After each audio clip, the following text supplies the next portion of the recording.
নমস্কার বন্ধুরা, test best রেসিপিতে সবাইকে স্বাগত। ডিমের কারি, ডিমের ডালনা, ডিম কষা বা ডিমের ঝোল এগুলো তো আমরা প্রায় প্রত্যেকেই খেতে খুব পছন্দ করি, আর প্রত্যেকেই বাড়িতে বিভিন্নভাবে তৈরিও করে থাকি। আজকে আমি আপনাদের সাথে শেয়ার করছি ডিমের কারির রেসিপি, যেটা আমি বানাতে কিন্তু এমন কিছু উপকরণ এর মধ্যে মিশিয়েছি যাতে এই ডিমের কারির স্বাদ কিন্তু একদম অন্য রকম হয়ে যায়, দারুণ একটা টেস্ট আসে, যেটা ফ্রাইড রাইস বলুন, পোলাও বলুন, সাদা ভাত, কুলচা, পরোটা, লুচি, রুটি সব কিছুর সাথেই বেশ ভালো লাগে খেতে। বানানো কিন্তু একদম সোজা, একদম ঘরোয়া উপকরণে তৈরি করে দেখাবো, কিন্তু এর টেস্ট হবে কিন্তু অসাধারণ। তো ডিমের কারি বানানোর জন্য আমি এখানে 4টে সেদ্ধ ডিম নিয়েছি। এবারে ডিমের মধ্যে আমি একটু করে এইভাবে কাট লাগিয়ে নিচ্ছি। দেখুন, ঠিক এইভাবে ডিমের গায়ে কিন্তু লম্বালম্বি করে চিড়ে নেব। এতে করে ডিম রান্না করার সময় ডিমের মধ্যে ভালো করে ঝাল ঢুকবে, লবণ ঢুকবে, তাতে করে ডিমগুলো কিন্তু খেতে ভালো লাগবে। ডিমের গায়ে কাট লাগিয়ে নেওয়া হয়ে গেছে। এবার আমি অল্প করে একটু হলুদ, একটু লঙ্কার গুঁড়ো আর একটু লবণ ডিমের মধ্যে দিয়ে দিচ্ছি। ভালো করে এবার এই মশলাগুলোকে ডিমের গায়ে মেখে নেব।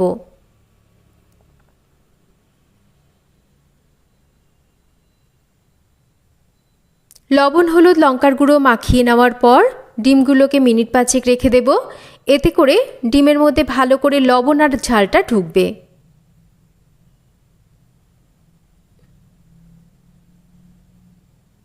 পাঁচ মিনিট পর রান্নাটা শুরু করব।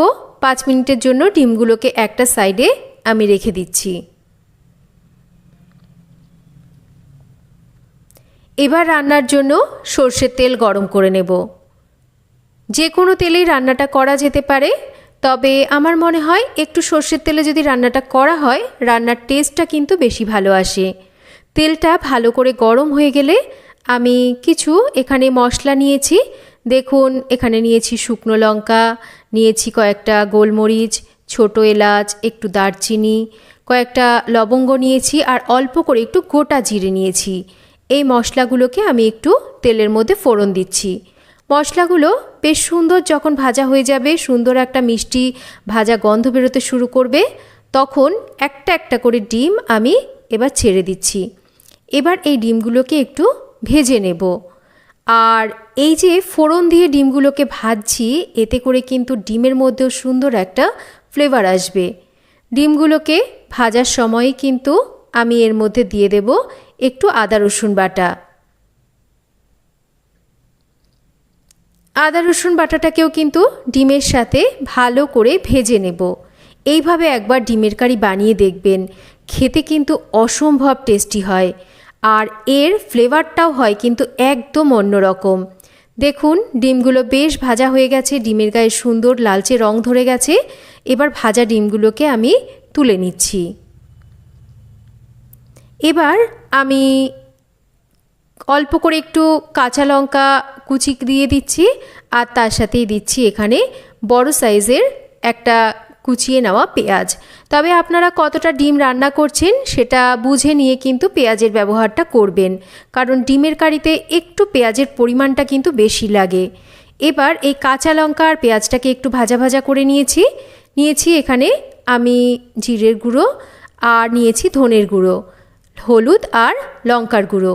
তবে জিরের গুঁড়োর পরিমাণে কিন্তু ধনের গুঁড়োর পরিমাণটা বেশি দিতে হবে। তার সাথেই দিচ্ছি টমেটো বাটা। খুব ভালো করে মশলাটাকে একটু ঢাকা দিয়ে দিয়ে কষিয়ে নিচ্ছি। দেখুন, এখানে আলাদা করে কিন্তু জল দেওয়ার একদম দরকার নেই, কারণ যেহেতু টমেটোটাকে বেটে এখানে ব্যবহার করেছি, টমেটো থেকে কিন্তু বেশ জল ছাড়ে, আর সেই জলেই কিন্তু মশলাগুলো সুন্দরভাবে কষানো হয়ে যায়। বেশ ঢাকা দিয়ে দিয়ে মশলাটাকে কষিয়ে নিয়েছি। এবার এর মধ্যে দিয়ে দিচ্ছি আমি 1 চামচ পরিমাণ বেসন, আর তার সাথে স্বাদ মতো লবণ। খুব ভালো করে মশলাটাকে এবার আমাদের এই মশলার কালার চেঞ্জ হয়ে আসা অবধি কষিয়ে নিতে হবে। এই যে বেসনটা দিলাম, এতে কিন্তু ডিমের কারির টেস্ট হয়ে যাবে একদম অন্য রকম।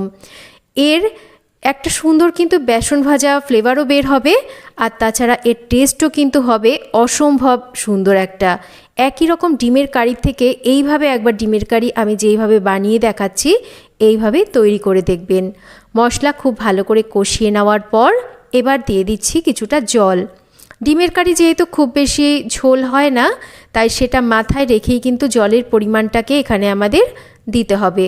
এবার ঝোলটা ফুটতে শুরু করলে একটা একটা করে ভেজে নেওয়া ডিমগুলোকে দিয়ে দেব, আর দিয়ে দেব একটু ওপর থেকে ধনেপাতা কুচি। অবশ্যই হাতের কাছে যদি ধনেপাতা থাকে একটু ধনেপাতা কুচি কিন্তু এখানে আপনারা ব্যবহার করবেন। খুব ভালো করে একটু সমস্ত কিছুকে মিশিয়ে নেব। সমস্ত কিছুকে ভালো করে মিশিয়ে নেওয়ার পর এবার একটু ঢাকা দিয়ে আমরা রান্নাটা করব, যাতে করে এই যে সমস্ত মশলার ফ্লেভারগুলো এই ডিমের কারির মধ্যে ভালো করে থাকে। একটু ঢাকা দিয়ে আমি বেশ কিছুক্ষণ রান্না করে নিয়েছি। দেখুন এর গ্রেভিটা কিন্তু বেশ এই রকম গাঢ় হয়ে এসছে, ওপরের তেলটা ভাসতে শুরু করেছে, তার মানে ডিমের কারি কিন্তু আমাদের প্রায় হয়ে এসছে। এবার একটু দিয়ে দেব গরম মশলা গুঁড়ো, আর আরও একটু ধনেপাতা কুচি ওপর থেকে দিয়ে দেব। ব্যাস, গরম মশলা আর ধনেপাতাটাকে দিয়ে ভালো করে আলতো হাতে একটু ডিমের কারির সাথে মিশিয়ে নেব। আরও মিনিট দুয়েক একটু রান্না করে নেব, তাহলেই তৈরি হয়ে যাবে দারুণ একটা স্বাদের ডিমের কারি রেসিপি। এইভাবে ডিমের কারি একবার বানিয়ে দেখবেন, খেতে সত্যিই বলছি অসম্ভব টেস্ট হয়। একবার যদি এইভাবে বানিয়ে খান তাহলে কিন্তু এইভাবে আরও 1-2বার বানিয়ে খেতে মন চাইবে। ডিমের কারি একদম তৈরি হয়ে গেছে, দেখুন আমি সার্ভ করে দিয়েছি। এইভাবে ডিমের কারি বানালে এটা কিন্তু সাদা ভাতের সাথেও ভালো লাগবে, বা কোনো স্পেশাল দিনে আপনারা ফ্রাইড রাইস পোলাওয়ের সাথেও এটা বানিয়ে নিতে পারেন। তাছাড়া রুটি, লুচি, পরোটা তো আছেই, বা কুলচা বা নানের সাথেও কিন্তু এই ডিমের কারিটা খেতে অসম্ভব ভালো লাগে। খুব সহজভাবে বানিয়ে দেখিয়েছি। কেমন লাগলো রেসিপি জানাবেন, ভালো লাগলে লাইক শেয়ার করবেন, চ্যানেল সাবস্ক্রাইব